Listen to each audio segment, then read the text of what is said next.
पांडवों की परीक्षा। शनिदेव की आकाश मंडल से पांडवों पर नजर पड़ी। शनिदेव के मन विचार आया कि इन पांचों में बुद्धिमान कौन है, परीक्षा ली जाए।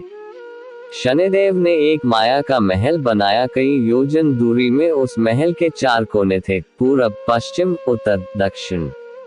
अचानक भीम की नजर महल पर पड़ी और वो आकर्षित हो गया। भीम युधिष्ठिर से बोला, भैया मुझे महल देखना है। भाई ने कहा जाओ। भीम महल के द्वार पर पहुंचा। वहां शनिदेव दरबान के रूप में खड़े थे। भीम बोला, मुझे महल देखना है। शनिदेव ने कहा, महल की कुछ शर्त है। एक शर्त, महल में 4 कोने हैं, आप एक ही कोना देख सकते हैं। 2 शर्त, महल में जो देखोगे उसकी सार सहित व्याख्या करोगे। 3 शर्त, अगर व्याख्या नहीं कर सके तो कैद कर लिए जाओगे। भीम ने कहा, मैं स्वीकार करता हूं, ऐसा ही होगा। और वह महल के पूर्व छोर की ओर गया। वहां जाकर उसने अद्भुत पशु पक्षी और फूलों एवं फलों से लदे वृक्षों का नजारा देखा। आगे जाकर देखता है कि 3 कुएं हैं, अगल बगल में छोटे कुएं और बीच में एक बड़ा कुआं। बीच वाला बड़े कुएं में पानी का उफान आता है और दोनों छोटे खाली कुओं को पानी से भर देता है। फिर कुछ देर बाद दोनों छोटे कुओं में उफान आता है तो खाली पड़े बड़े कुएं का पानी आधा रह जाता है। इस क्रिया को भीम कई बार देखता है पर समझ नहीं पाता और लौटकर दरबान के पास आता है। दरबान, क्या देखा आपने? भीम, महाशय मैंने पेड़ पौधे पशु पक्षी देखा, वो मैंने पहले कभी नहीं देखा था, जो अजीब थे। एक बात समझ में नहीं आई, छोटे कुएं पानी से भर जाते हैं, बड़ा क्यों नहीं भर पाता, ये समझ में नहीं आया। दरबान बोला, आप शर्त के अनुसार बंदी हो गए हैं और बंदी घर में बैठा दिया।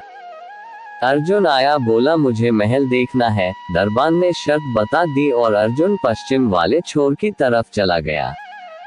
आगे जाकर अर्जुन क्या देखता है? एक खेत में 2 फसल उग रही थी, एक तरफ बाजरे की फसल, दूसरी तरफ मक्का की फसल। बाजरे के पौधे से मक्का निकल रही तथा मक्का के पौधे से बाजरी निकल रही। अजीब लगा, कुछ समझ नहीं आया, वापस द्वार पर आ गया। दरबान ने पूछा, क्या देखा? अर्जुन बोला, महाशय सब कुछ देखा पर बाजरा और मक्का की बात समझ में नहीं आई। शनिदेव ने कहा, शर्त के अनुसार आप बंदी हैं।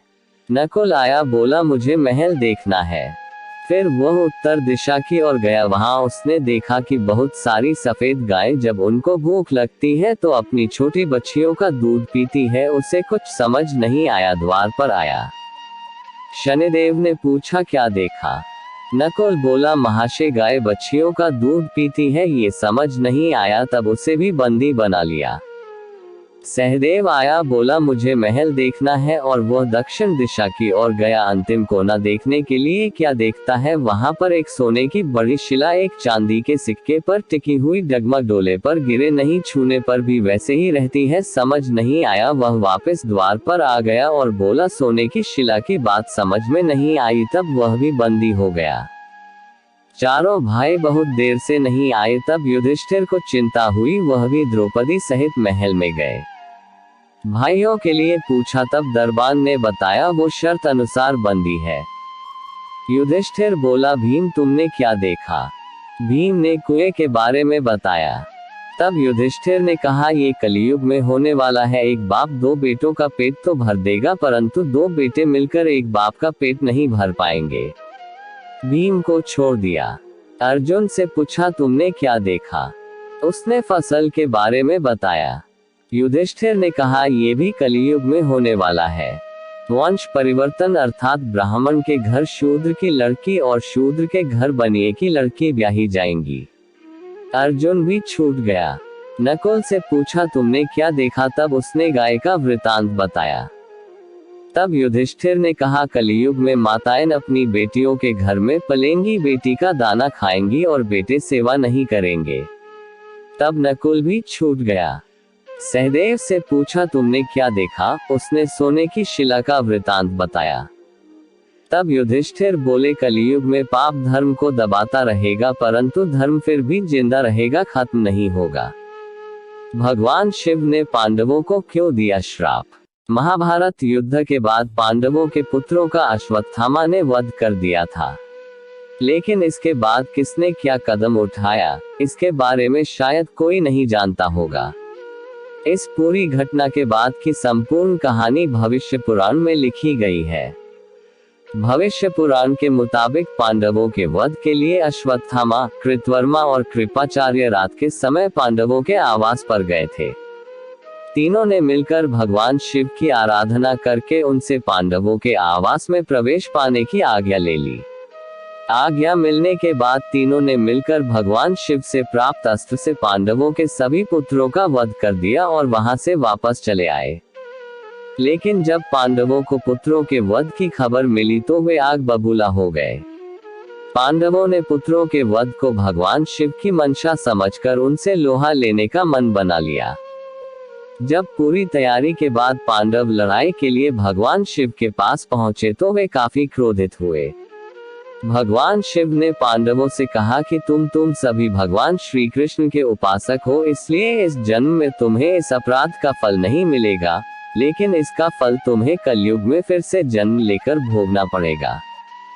भगवान शिव की इस बात को सुनकर सभी पांडव दुखी हो गए और फिर वो सभी भगवान श्री कृष्ण के पास पहुंचे। उन्होंने श्री कृष्ण से अपनी सारी व्यथा बताई। तब श्री कृष्ण ने उन्हें बताया कि कौन सा पांडव कलयुग में कहां और किसके घर जन्म लेगा। भविष्य पुराण के अनुसार श्री कृष्ण ने बताया था कि कलयुग में अर्जुन का जन्म परिलोक नाम के राजा के यहाँ होगा और वो ब्रह्मानंद नाम से विख्यात होंगे। श्री कृष्ण ने बताया था कि कलयुग में युधिष्ठिर वत्सराज नाम के राजा के पुत्र बनेंगे और कलयुग में उनका नाम मलखान रखा जाएगा। भगवान श्री कृष्ण ने भीम के बताया कि उनका जन्म कलयुग में वीरन के नाम से होगा और वो वनरस नाम के राज्य के राजा बनेंगे। श्री कृष्ण ने नकुल से कहा कि कलयुग में उनका जन्म कान्यकुब्ज के राजा रत्नभानु के यहाँ पर जन्म लेंगे और उन्हें लक्षण के नाम से जाना जाएगा। भविष्य पुराण के अनुसार श्री कृष्ण ने बताया कि कलयुग में सहदेव भीम सिंह नामक राजा के घर में जन्म लेंगे और उनका नाम होगा देव सिंह। श्री कृष्ण ने धृतराष्ट्र को उनके जन्म में बताते हुए कहा कि तू अजमेर में पृथ्वीराज के रूप में होगा और द्रौपदी उनकी पुत्री के रूप में जन्म लेंगी और उनका नाम होगा वेला।